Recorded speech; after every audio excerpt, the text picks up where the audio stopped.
Well, hello everyone, and welcome to our webinar series, Navigating Storm Season. I'm Reverend Mary Hughes with Crisis Care Ministries, and we're so glad that you've joined us today for the launch of this brief 4-session webinar series. This series is a part of the Trauma Informed Faith Communities Project of Crisis Care Ministries, where we are working to apply the trauma-informed approach to enhance the work and mission of our faith communities. You can find more information about the trauma-informed approach at crisiscareministries.net and the Trauma-Informed Faith Communities Project, crisiscareministries.net. We're so grateful to our VOAD partners, Voluntary Organizations Active in Disaster, our VOAD partners, for leading these Navigating Storm Season webinars this session. And I will introduce two of our very favorites in just a moment, but first, a few reminders. We do want to remind you that this webinar is being recorded. At the end of the hour, we'll turn off the recording and turn on the mics, and we'll have some casual conversation if you'd like to stay a little bit longer, but we do understand that many of you have just an hour to be here, so we're so glad that you are here as well. As you can see in the introductory slide rotation, you can find all things webinar, details about our webinar presenters, the schedule, the resources our presenters have provided, and more information about the Trauma Informed Faith Communities Project at crisiscareministries.net. Just click on the webinar hub at the top of the page. And that website is frequently updated, so you may need to refresh your page if you have been there previously. I do want to say a very special word of thanks to our funders and to the many who are providing trainings for the several webinar series that we're having in this project. We're so very grateful for their generosity and their support and their guidance. Throughout the webinar today, please feel free to type questions or comments in the chat box. Some of you have put into the chat box which states you're from, which is wonderful to see people from all over the United States here. We do hope to address your questions and comments toward the end of our hour. Now, normally at this time, I would call upon my assistant, Kyla Powers, but she could not be here today. And so I want to say to you that she is managing the attendance certificates. She will send you an email if you requested an attendance certificate. In the next couple of days, you'll be hearing from her, and that will give you instructions for how to obtain your attendance certificates. I will also put her contact information in the chat box in just a moment. And now I'm going to stop sharing my screen, and it is my honor to introduce our speakers today who come from Catholic Charities, the Archdiocese of Oklahoma City. We have Brian Smith here, who is the Director of Parish Engagement for Catholic Charities, the Archdiocese of Oklahoma City, a good friend and longtime presenter in disaster preparedness. And we have Kaylin Young. Kaylin is the immediate former Director of Disaster Services for Catholic Charities of the Archdiocese of Oklahoma City, and she now serves as a consultant for the agency's ongoing disaster response mission. So I know you join me in welcoming Brian and Kaylin. All right. Well, good morning, everybody. We love supporting, this amazing work that Mary does with Crisis Care Ministry and getting this important information out. This preparedness presentation is something that Brian and I have done for, I think we're on 5 years now, working with our parishes, working with any volunteer or community group who wants it. It doesn't have to be Catholic, we have a Catholic prayer we can offer with our parishes at the beginning, but it's just open to anyone. It's just that general preparedness information that we want people to keep in mind. So I'll let Brian start us out. All right. Thank you, Kaylin. Thank you, Mary, for the wonderful introduction, and welcome, everyone. It's a great pleasure to be here today to share some of the tips and tools that we've done in disaster preparedness. So, we'll talk a lot about this is individual preparedness, and so we're going to talk a lot about planning, kind of what to do ahead of time. I love you too. And then we'll also talk about to a webinar. How you can prepare yourself and then protect your documents. and other important things for your family. So this one of our key successes is a wonderful partnership that Kaylin has put many hours in with the United Way to create the Surviving the Disaster Guide, which focuses on all the steps that you would need. And the beauty about this for Oklahoma residents is these provide a step-by-step process in preparedness and also in recovery. And you will see these QR codes if you'd like to see the books in English and Spanish. And one of the beautiful gifts is that they have the Oklahoma-based numbers so that when we go out and train, people don't have to call a general 1-800 number. They can call the direct local number. This is still a great resource for any state that you're in, just because it gives great detail. Now, we don't have avalanches in here, and we don't talk about hurricanes because those aren't what our landlocked state deals with. We feel like we've had hurricanes before. But it still has a lot of just basic information of that preparedness piece and tools that you can still use. So these digital copies are great to go to. Please know that we are working on an updated version because there are a few things regarding like cell phones and how you can do emergency contacts. We've updated that in this presentation. They haven't been updated in the digital version. And so that's something we're working on. But yes, we have the QR codes. It'll take you to that digital link through United Way for both English and Spanish. Thank you, Kaylin. Just a brief kind of overview of kind of what we're going to talk about. We're going to talk about how to prepare the individual. What does a basic household plan look like? And then what supplies do you need? And then what supplies could go in your to-go bag or your to-go kit? And then Kaylin, our wonderful expert, will be talking about insurance and what does that look like prior to and after a disaster. All Right. right. So, Sorry, go ahead. oh, you're doing this one, Brian. Right. Yeah. Okay. So the first part is personal preparedness, something basic. Have your contacts written down in a relationship.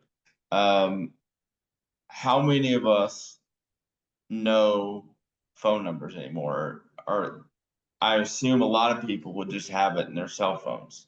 So a lot of times, if something in a disaster happens to your cell phone, having this book in your to-go bag where you can have your name, the names and phone numbers written down will allow you to say, oh, I need to call this person. Or if God forbid you get knocked out or have a health episode, the first responders attending to you can look up and see, okay, I need to call this, I need to look through and call this person. All right. Talking about household. So basic plans here. We've got kind of what it looks like. As Kaylin said, we really don't have avalanches in Oklahoma, but we have just about everything else. We've got tornadoes, we've got snowstorms, we've even got earthquakes, we've got floods, we have fires. So we unfortunately have a lot of experience in all sorts of disasters. So a big thing would be to always have an evacuation plan. What does that look like? How, planning is the best way to look at what disasters happen in my area. As you see in the slide here, this is a very basic form of an evacuation plan. If you have a fire in your home, you always want to go out the window. If you have a fire, something the closest exit, so that because when we touch doors and they're hot and you don't want to open, and then the fire would spread more. So your goal and your focus is to what is the quickest and safest way for me and my family to get out. And then also when you get out, where are you guys meeting? For example, when I was a little kid, it was always go hug the mailbox. So I knew if I couldn't get to my parents, I could get out and we just meet at the mailbox. So they're not worried about, oh, I got to get to Brian or I got to get this. Just get out and get safe. And that's everybody's goal. And you can worry about the rest later. And these can seem really basic, like a fire in your house, but sometimes it's just good to have this refresher, because it's always good to remind ourselves we should sleep with our bedroom doors closed, because when they're open, the oxygen is feeding into where a fire potentially is. So it prevents that feeding of oxygen. And reminder that our quickest exit is out our window. Our urge is to open our door and go see what's happening, but that shouldn't be our first response. And so this is just that good reminder. If you're grandparents, if you have kids in your home that visit sometimes, having that discussion of if it's the mailbox, if it's a tree outside, where do we meet? If there's an emergency personnel are coming. We need to be out of the way of those first responders. Just having those quick conversations is important. And then we just had some ice and snow weather recently, and it's easy to check your State Department of Transportation. Usually they'll have a map of snow routes, emergency evacuation routes, wildfire evacuation routes. You can find them all on your State Department of Transportation websites oftentimes. You can also check for live maps to see what roads are actively open and closed at that time. So as we're talking about maps, this book, but it's also a great idea if you have young children or grandparents or grandchildren in the home, have them draw the escape plan. I mean, you can talk about it, but having them draw it is a good way for them to conceptualize and understand. Now, the drawing does not, of course, need to be scale or anything like that, but if they can draw it and explain to you where they're at and how to get out, that that should give you confidence about keeping your family safe. So again, education is power, and having them do that gives them the tools and confidence of what they need to do. Because the worst thing that can happen is telling them when you're yelling and screaming, you're not thinking clearly. So having them do it and practicing it gets it in their minds and gets it in their heads. Sheltering in place. In Oklahoma, we're often known as Tornado Alley. So what we always tell people when there's tornadoes, you obviously want to go to your shelter place. A lot of people have storm shelters, but if you don't, you want to go to the innermost place and down. That's why they say if you don't have anything, go into your bathroom and go into bathtub, because it's down closer to the ground and you can shield yourself better that way. And we always tell people if you're in an apartment and you're not on the first floor, make friends downstairs, make friends with your neighbors, get social, and know where you're going to go in that event of a storm. So communication basics. Oftentimes we know that phone cell service isn't great after a disaster. So some quick tips: if you have to try to get a hold of somebody in the area, text messaging is quicker than phone calls, because it won't have cell service. But one thing we really advise is have a point person that's not in that area as your communication point person. So, for example, I have family in Texas. So if a disaster hits here in Oklahoma City, I'm going to call my aunt in Texas, and my mom and dad are going to be able to call my aunt in Texas to say, hey, Brian's safe, hey, your mom and dad are safe. So that even if I can't get to them, my anxiety, my stress about knowing where they are, how are they doing, goes down greatly because I know they're safe. And this is really, our cell towers are so bogged down with emergency response and everybody trying to make calls that the cell towers in another state or another community that's farther away from us are not bogged down. And so our signals are able to go out to those cell towers versus bouncing off of ours and trying to reach somebody locally. So when everybody is able to call out of state to a clear cell tower, communication can go through easier, and a lot of times we can get peace of mind for our families faster.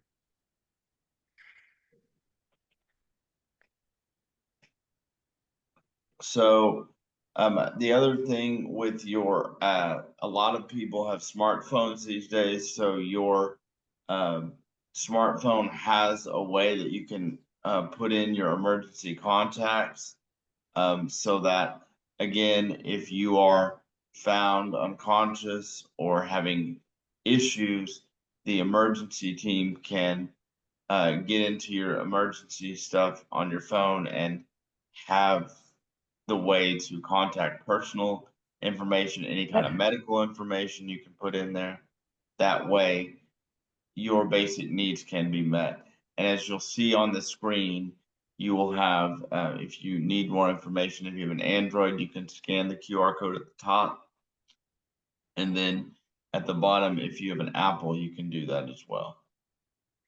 And so for some of us with allergies or special medication we have to take regularly, it can be really important to have these established. I have a peanut allergy, and so my medical emergency alert for my iPhone has that listed as one of my health concerns, is that I have a peanut allergy. So if I accidentally ingested it and I'm having problems breathing, emergency responders can pull up my emergency information on my phone and know what's going on with me as a potential issue for that situation.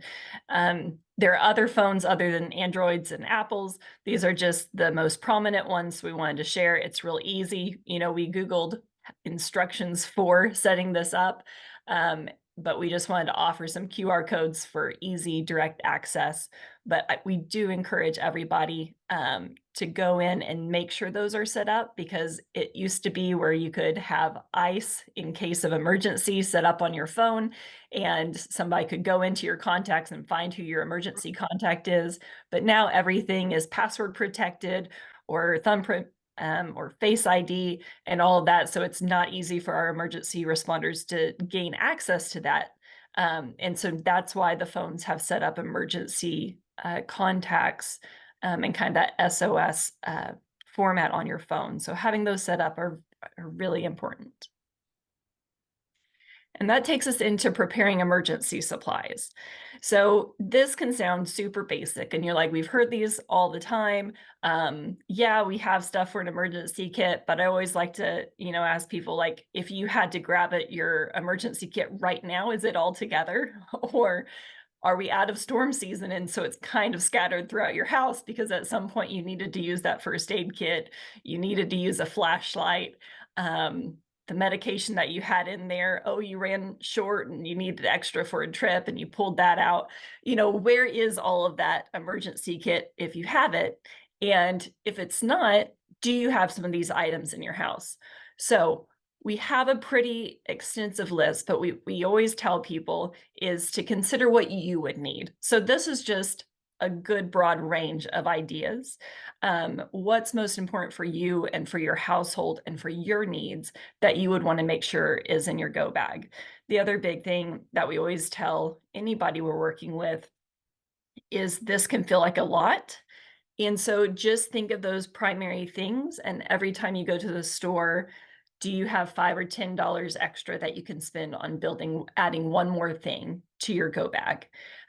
So maybe, you have the flashlight, but the batteries are out. Next time you go to the store, add some, D batteries to your list, grab those batteries and have your flashlight ready for your go bag.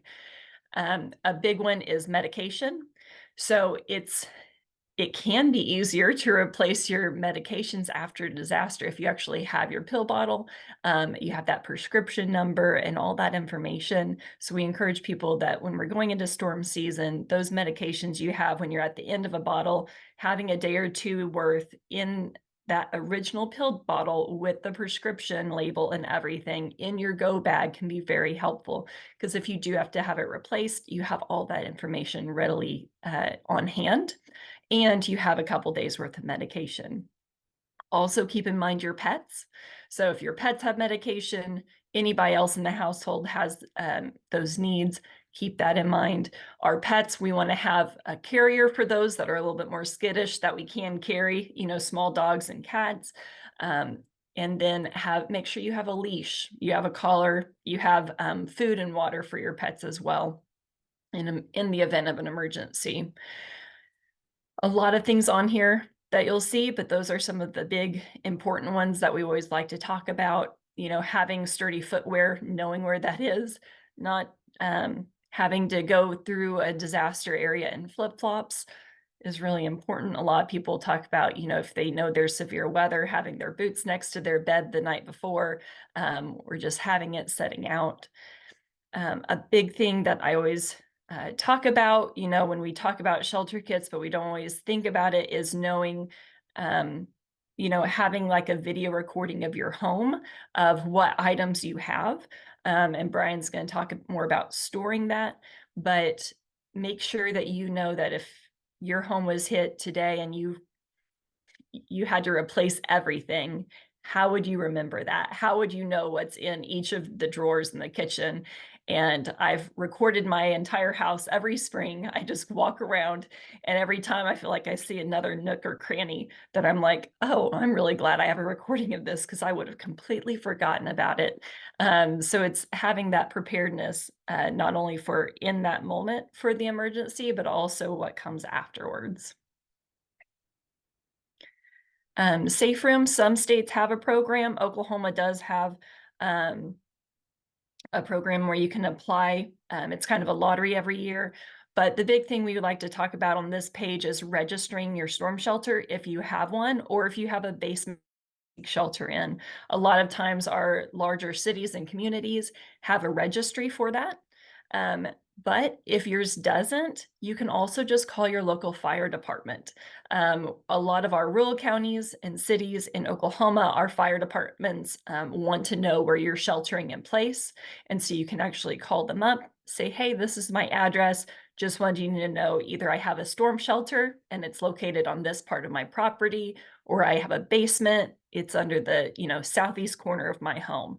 Allowing them to know where your safe place is going to help them come clear your property faster and then get to your neighbors even sooner. So that helps with the clearing of neighborhoods and securing of individuals after a catastrophic event. These are examples of websites that we have found for counties and cities where storm shelters, where you're able to register. So just know, going on there, updating it can be very important and helpful. All right. Thanks, Kaylin. Protecting what's important. Kaylin talked about the whole list of things in a to-go bag and things like that. But what about some things that you can't just stick in your to-go bag and go? That's why we highly recommend a jump drive. We can, scanning important documents. There's so much of things that are in a digital age now. So having those documents in a safe place, whether a jump drive or if you trust your parents, emailing it to them to where they have copies, so that when you're in a shelter, you have copies of those documents. And that can help rebuild your life. Some of the documents include a lease or rental agreement, the deed to your home, the student loans, your copies of your IDs, copies of medicines, wills, trusts, insurances, all those things that, we might take for granted. So I really would encourage you to do a spreadsheet, a breakdown, and you'll see a example breakdown in the middle of breaking down, okay, what are my important documents that I have, that I operate, that really kind of make my life mine, and that with a disaster I'd be in trouble. So, contact information for your attorney, contact information for your doctor and medicines. Part of the idea is that unfortunately we've seen people that lose everything. So we want to make sure that all these documents are backed up so that if you have to go into a shelter, you can have quicker access to those documents so that our wonderful VOAD partners can start helping you rebuild your life.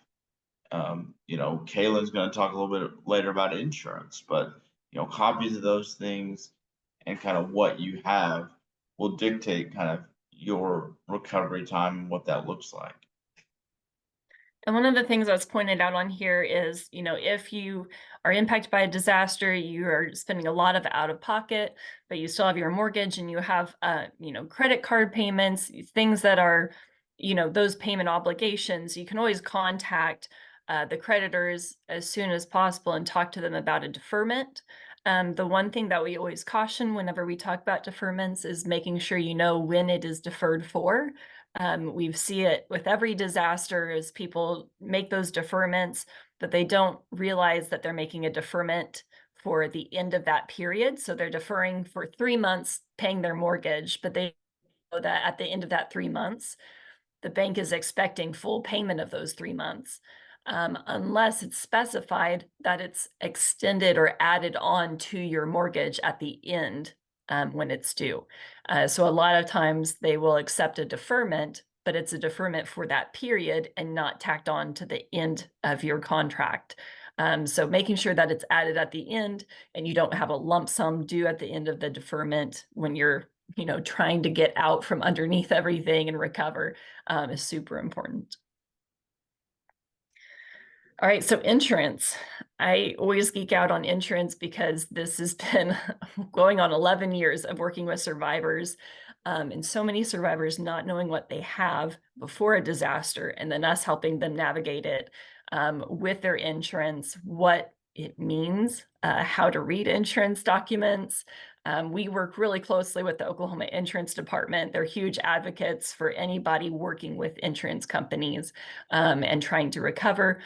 I've worked with several insurance departments in other states as well. They are a plethora of information. So just know that in whatever state, you can always call your insurance commission or insurance department, whatever your state calls it. And they have a lot of these resources that they can share. But we kind of have a quiz that we'll go through that gives some more information. So this first question is, your neighbor's tree falls on your house, whose policy do you think that would cover? And a lot of us are like, well, it's our neighbor's tree. It should be theirs. But in reality, it's actually ours because it's our property that's damaged. So with insurance, the tree falls on our house and we're covered by our insurance policy, not our neighbors. Now, I have had somebody argue with me before, and that's fine. But they said, well, my neighbor's tree was diseased and I had documented it and I had filed complaints, and they actually did get their neighbor's insurance to cover it because they had documented it and all that information. But in general, that's not how it will play out unless you have that documentation showing that it was diseased or the neighbor was at fault for negligence. But a normal windstorm, hurricane, tornado comes through, large trees fall wherever they land. It's whoever owns the insurance for that property is responsible. Flooding. So your basement floods. Good thing you bought flood insurance. What does your flood insurance policy cover? you have carpet, furnace, furniture, or all the above. Ideally, we would want it to be all of the above, but in reality, unless we disclose to the flood insurance policy that it is a lived-in space, it will only cover functionable items for the home. So if your washer and dryer were down there, your furnace, all those essentials for a household are covered, but carpet and furniture are for living spaces. So unless you disclose to the insurance company that in your basement it was inhabited, they are only going to cover essentials. So make sure that if you have a basement and you have flood insurance, that the flood insurance does identify that space as habitable if you have it fully fitted out for living. So does a standard home insurance policy cover earthquake damage? This is on the mind of a lot of Oklahomans after we got shook by a 5.1 magnitude earthquake just a couple days ago, but it does not. Earthquake coverage is a separate catastrophic policy that you can have. We do always like to remind people it's not like your everyday, homeowner's insurance policy, because it does have to be catastrophic damage. So you have stress lines in your sheetrock now because you had an earthquake. That's not catastrophic. And so earthquake damage is really not going to address that because it's going to be shifting and it's going to be way less than your deductible would be. And so it's really more like half your home falls in, or your home is really like separated down the middle or at some big seams. That's when you want to engage earthquake. The big thing with earthquake coverage also is that you cannot buy it unless you are a certain amount of months past a certain magnitude of earthquake. So because we had our 5.1 just a couple days ago, I believe in Oklahoma, it's usually 4 or 6 months from that point that we would then be able to buy earthquake insurance if we didn't already have it. And so you have to talk to your insurance agent if you're interested in getting it, and then checking with the local USGIS to see when the last earthquake was, and then identifying when you'd be able to purchase a policy. So after a natural disaster home and the threat of danger has subsided, which of the following actions should we take if we have major damage? Take a picture of the damage, take inventory of all damages, and contact your insurance company or agent. And as you can all guess, it is all of the above. We want to do all of this. So we are taking pictures to make sure we document what's happened. We're gathering up our important items if the home is safe enough to do that. And we are trying to dry in or secure our property. Please note, like taking pictures immediately is so important. What we've run into before with families after floods or tornadoes is that mold sets in. A couple weeks later, we tend to have a lot of our severe weather in the summer. And so we get the event, we get a lot of rain, it goes into homes, and then we get that heat and it just gets that mold growing. Insurance doesn't cover mold. Most insurance policies say that mold growth is the cause of negligence of securing your property following a disaster. And so that's why they don't cover it. You might be able to obtain a different kind of policy or, talk to your insurance agent, but that's a typical policy is that there is a mold exclusion because it means you didn't secure your property. So taking pictures right after a disaster to show the damage and that you didn't have mold before the disaster, securing the property and taking pictures showing how you secured it, and being able to provide all of that to insurance is really important if you do continue to have issues. Make sure that whenever you're working with your insurance agent, we always encourage you to have these communications by email or text, something that you can track physically. If you're doing phone calls, write it down, document what's said, ask for as much as you want for them to send you those letters. If they say something, ask them to send it to you in writing. just being able to document that if you run into any issues, you have all of it available to contact your insurance department or state insurance commission for them to help advocate for you. One of the things we always like to talk about is, like in Oklahoma, there's a state law that insurance companies have to respond to the Oklahoma Insurance Department within 30 days. And I think it actually just got rolled back to 20 days. But basically, if you file a complaint with your insurance department, and then they contact your insurance company and say, hey, we're investigating this case, usually your insurance company starts doing what they're supposed to, or at least talking to you. But B, they by law have to respond to the insurance department. So it usually gets something going. So that's very beneficial, but we need people to know that that's their right. So your insurance commission or department is going to be hugely helpful in advocating for that. All right, I think this is the last one. I promise we're getting through this quiz. But does replacement cost coverage pay to repair or replace a damaged home without a deduction for depreciation after repairs or replacements are done? And the answer is yes. So replacement cost coverage is really that top level of insurance that you can obtain for the replacement of your items. And I'm going to list the differences that are available for coverage, but you can have an actual cash value or a replacement cost value. But whenever you do replacement cost, you are able to have the depreciation back. You aren't losing that depreciation whenever you're replacing your items. So here's kind of that breakout. So actual cash value policies, it's a policy that pays out the value of the property lost at the time of the disaster. It will be depreciated, and that depreciation cannot be recouped. So you purchased a mattress set for $1,000 and you had a disaster, they depreciate it by 50%. And so they give you $500 to replace that mattress set, and that's all you get. Then you have replacement cost value or coverage. Covers the cost to replace that property lost in the disaster event, and generally pays cash value up front and then pays depreciation once receipts are submitted. So for that mattress set, they would pay you $500. You go out and purchase a new mattress set. This time it costs $900. So you turn in that receipt, they'll send you an additional $400 to get you up to that total of $900 that it cost you to replace it.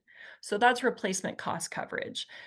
Same as with a house. So you have a house, it was valued at $120,000. There's going to be depreciation for age. Maybe you get $80,000 from actual cash value policy. But if you have cost coverage, you would get that up to 120, and policies can also have additional coverages for like code, bringing your home up to code. I'm missing some words this morning. It's been several months since we've done this presentation, but we're getting caught up. But for code or additional cost to rebuild. So as you can imagine, since the pandemic, there's a lot more cost when it comes to rebuilding a property. There's inflation of materials. And so this additional cost for rebuilding is hugely valuable. So looking at your policy to see if you have those additional coverages is important. And we always have disasters where we run into individuals who unknowingly selected the lowest amount or the cheapest mortgage policy that was available for their property. And sometimes that's all you can afford. We completely understand, but knowing what that policy is important. So a forced mortgage insurance policy is going to cover the balance of what that mortgage is for the property, and that's it. And so it will literally pay off your mortgage, and you will receive a copy of the deed in the mail, and you are left with that piece of property. Maybe there's still a partial structure on it. Maybe it's completely wiped off and it just has a slab. Whatever state it's in, you have a deed for that land and you have no mortgage, but you don't have any funds to relocate. You don't have any funds to purchase a new property. You don't have any funds to replace property that you lost, personal property. So it does not, it it's a very big hit for people whenever they find out that they don't have those additional resources. Other insurance we always want to mention is renter's insurance.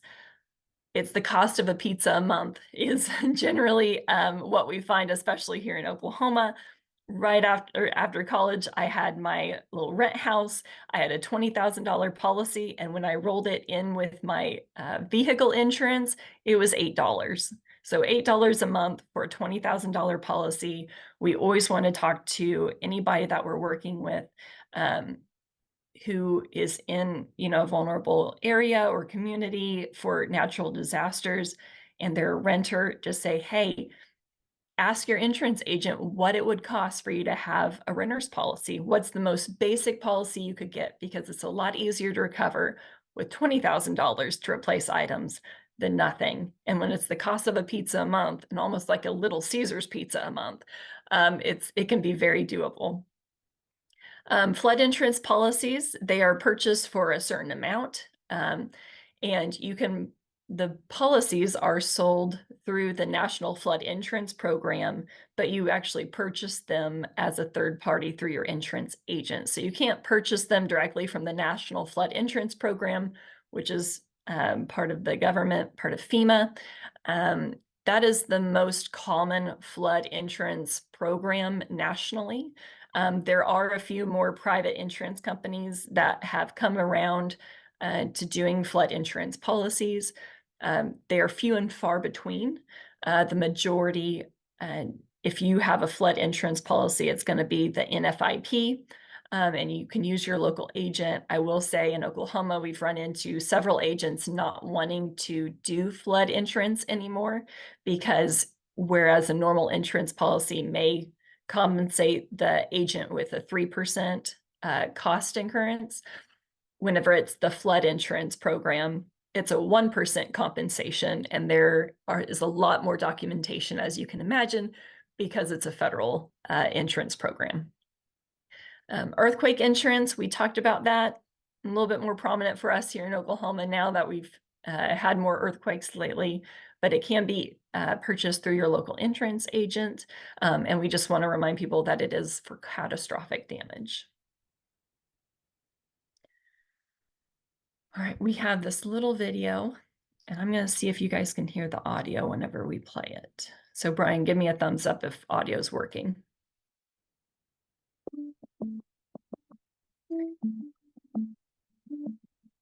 This was a strange storm.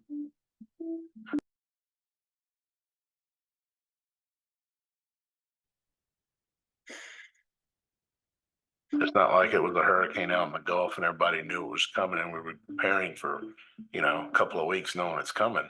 There were so many people that flooded this town that weren't in a flood zone that did not have flood insurance. Probably 50% of the houses or the buildings that were flooded were in C zones. C zone being the area with the lowest risk. People have an assumption that they're safe from flooding. You can flood in a C zone. One of the reasons I chose this house was because it was in C. A few weeks ago, we learned that there is not really a safe place in South Louisiana. People will call in and say, my mortgage company told me I don't need to have flood insurance. We often correct them and say, there's really not a no flood zone. You always need to have flood insurance because you're in South Louisiana.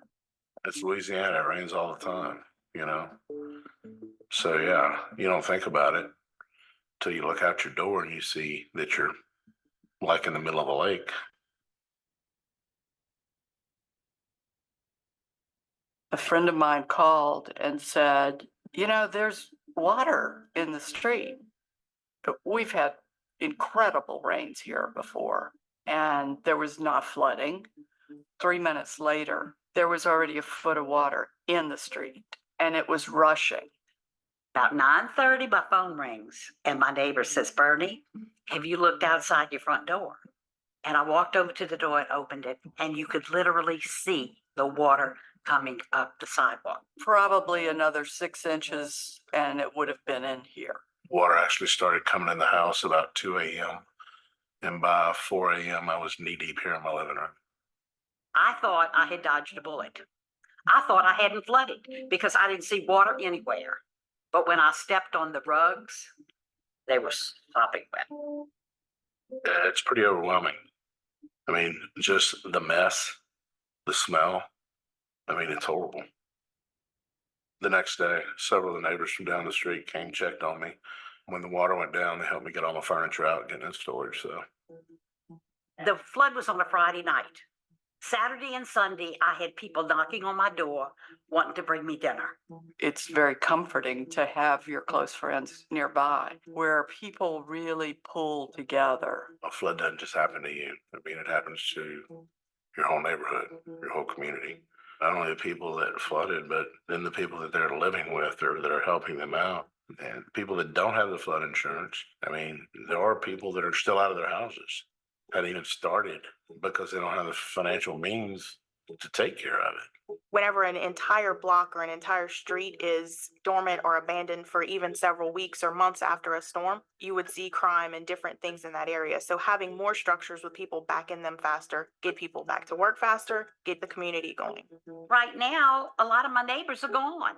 Nobody in this house, nobody in that house, nobody in these two houses here. I'm like by myself. We really don't want to have a community that has checkerboarded, blighted type properties. And insurance is a way that you can come back after an event that keeps property values from going down. It is a whole community approach whenever someone purchases flood insurance. People who live in a flood zone C, as this neighborhood is, there's no requirement to buy flood insurance. So, you know, it was my option to not, but I didn't think twice. It becomes a hot topic. You know, do you have it? Do you not have it? Do I need to get it? So, and I'm gonna tell you what, I'm a firm believer in yes, you need it. For the peace of mind, why wouldn't you? Peace of mind to me, for one thing, it's not owing anybody, okay? Being able to pay for what you have to have. Now, not necessarily pay for what you want, but pay for what you need. And I need to fix this house, you know, and being able to do that, that's peace of mind to me. And when I get my neighbors back, that'll be peace of mind too. It's better to have insurance and not have it. I mean, if you're in a flood zone, most definitely, even if you're not, because a loss like this is devastating to a typical family. I mean, I don't know who could just write a check for 50 grand. I will never be without flood insurance. Never. And I would have told you that before the flood.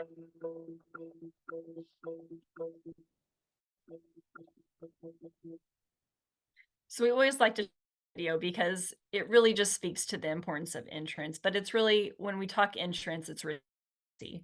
So communities are able to be more resilient when we have insurance, when we can afford it. Now, what we always also want to mention is that with flood insurance or any kind of insurance, there are different levels that can be obtained. And so it can be that you can only afford an actual cash value policy and $50,000, but you can afford that every month. And that 50,000 is more to recover with than nothing.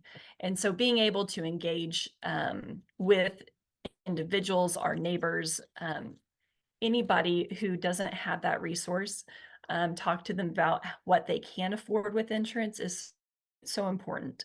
And that's really one of the things that we've learned every time after a disaster. And people are like, well, I just wish I had had insurance, but they haven't taken that step. It can also be that you've never seen somebody with insurance. A lot of times our lower SES, socioeconomic families or individuals, communities, they don't know what it looks like to have insurance, how to begin that conversation, how to call an insurance agent and get a quote. Providing that simple education and helping somebody do that is part of resiliency for disaster. So just to wrap up, there are several different apps that can be beneficial. There's the FEMA app. So if federal emergency is declared for a community, going to the FEMA app, you can actually apply through the app now. Red Cross emergency app. I actually have the Red Cross emergency app on my phone because it allows me to identify where my family and friends lives, where they're at. And so I can set up to get alerts for them. And so I have it set up just for tornado warnings. That's what I'm concerned about. but it'll give me that alert, whether it's for my in-laws in Moore, my family in Claremore, or here in Oklahoma City where I live. It's a beneficial app. We're not going to talk about sequence of delivery. You're going to see the cycle of disaster a lot throughout anytime we're talking about disasters, but it's just important to remember the different areas that we go through as a community following a disaster, what a survivor goes, and that it can take a long time to recover. But we want to be prepared so that relief and that recovery phase, getting to a new normal, can happen a little quicker. And just in conclusion, Catholic Charities, we're not a response agency. We do help with preparedness, like we've provided this presentation today. Relief services, we work with Oklahoma VOAD to be present at multi-agency resource centers to find out what are those immediate needs that are coming about for families. And then we do recovery services. So our long-term niche is really disaster case management. We have 2 that is going on right now. I'm sorry, my dog decided to join me and is very loud. And if you could hear her scratching, I apologize. We do disaster case management. We're currently working 2 federal disaster case management programs with the state and FEMA, that long-term case management. So helping survivors across the state for long-term. You don't know how hard these resources are to access until you try and do that. And so being able to work with our partners at FEMA, at the state, and our local nonprofit partners is one way that we get to support survivors in that long term. And that's our presentation today. So Kaylin and Brian, my goodness, it's time for all of us to get our kits updated. Just such an inspiring presentation. And, you know, I've worked 80, 100 disasters. I kind of lost count a long time ago. And my kit has been scattered. So it's time for all of us to get that together again today as we begin to approach Oklahoma's storm season. So thank you so much. Brian and Kaylin, you might look through the chat if you can. We had a number of people there saying where they're from. Welcome. We also had a question or a comment from Timothy about states that are getting smart 911 that uses 911, that lets 911 have your information on your cell phone. I don't know if Oklahoma has that yet. Do you know? I don't know either. So Tim, you might either unmute and tell us some about that, or if you know that that is available in Oklahoma, put that in the chat as well. But we'll be watching for that. And there's also, I had a question here. I actually asked, have you ever, Kaylin, I don't know how many cases you personally have overseen or worked directly, hundreds, if not thousands of cases that you have worked at. Have you ever seen any earthquake policies pay for damages in Oklahoma? We have had one community in Oklahoma. It was several years ago. It was north of Oklahoma City, but they had enough damage where facades had fallen in the main street. And I think there were a couple policies that paid out, but it's really not normal to see insurance pay out for earthquakes. I know Prague got hit a lot years ago, and that's actually where this 5.1 magnitude just happened. But I mean, I've still not heard of anybody who's been able to get a payment out of it, because it's really the stress fractures that you see in the walls versus the structure actually collapsing or part of the home not being habitable. So that's really what insurance is looking for. It's interesting. You know, we've got folks on this Zoom that have great experience in disaster response, and we aren't quite sure about the answer to that question. So appreciate Mary, that. can you hear me? Yes. Hi, Tim. Good morning. Some counties in Oklahoma have the RAVE program. If 911's paying for the 911 in your county is paying for part of the program, you can go in and register all your medication, everything about your house, passcodes, everything, so that when you call from your cell phone, the 911 center has that information. They can give it to responders. Now, I know the state of Iowa just is implementing 911 across the whole, or the rave across the whole state. So it depends on what county you live in. Also, there's a lot of insurance companies, because I'm retired EM. There's a lot of insurance companies will tell you you don't need flood insurance. You know, there's no way my house will flood. I'm way too high. But you still need flood insurance, because a lot of companies now, if like your water heater floods your home, your flood insurance is going to cover it, not your homeowner insurance. So it's just something that flood insurance, not being in a floodplain, is relatively cheap. Yes. Yeah. Go ahead. So there's the different zones for you to look at. And so whenever you talk about insurance, you can also go on the National Flood Insurance Program, the NFIP website, and see what zone you are in for FEMA for flooding, see what your risk is.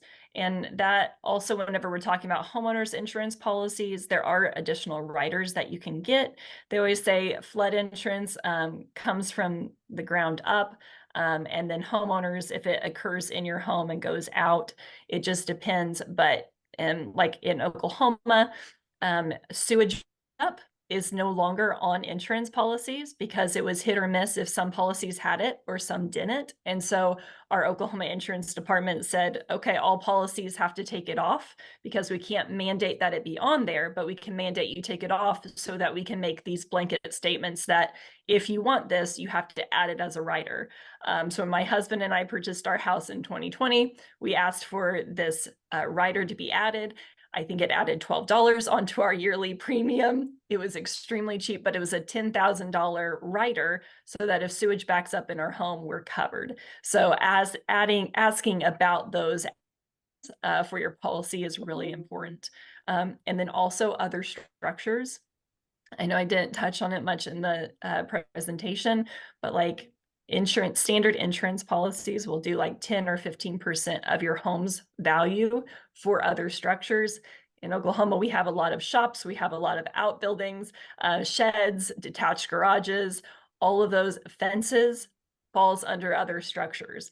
It is very expensive to replace all those items. We had to actually double our other structures policy on our insurance policy because we have a detached 2-car garage and we have a wood fence around our backyard. And that would not have been covered if we didn't increase that. So just making sure people know, what their policy will and will not cover is super important. Well, this is such helpful information, and truly not only saving stress and saving finances, but also putting lives back together and saving lives. So this is such helpful information.